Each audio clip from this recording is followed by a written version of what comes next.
Power star Pawan Kalyan హీరోగా, young heroine Sreeleela హీరోయిన్గా, దర్శకుడు హరీశ్శంకర్ కాంబినేషన్లో తెరకెక్కుతున్న పక్కా mass police action drama Ustaad Bhagat Singh.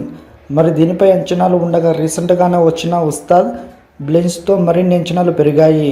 చాలా వరకు అయితే ఈ సరికొత్త గ్లిమ్స్ ఈ రేంజ్లోనే ఉందని చాలామంది ఊహించలేదు. దీనితో మార్కెట్లో కూడా సినిమా కోసం రచ్చ స్టార్ట్ అయ్యింది. దీనితో బెటర్ ఆఫర్స్ ఈ చిత్రానికి డిస్ట్రిబ్యూటర్స్ నుంచి వస్తున్నాయంట. అలాగే ఈ చిత్రాన్ని ఏడాదిలోనే రిలీజ్ చేయాలని సూచిస్తున్నారంట. మరి ఓవరాల్గా ఉస్తాద్ భగత్ సింగ్ బిజినెస్ ఏ లెవెల్లో ఉంటుందో చూడాలి. ఇక ఈ చిత్రానికి దేవిశ్రీ ప్రసాద్ సంగీతం అందిస్తుండగా మైత్రి మూవీ మేకర్స్ నిర్మాణం వహిస్తున్నారు. అలాగే ఈ చిత్రం ఏపీలోని ఎన్నికల అనంతరం షూట్లో తిరిగి ప్రారంభం కానుంది.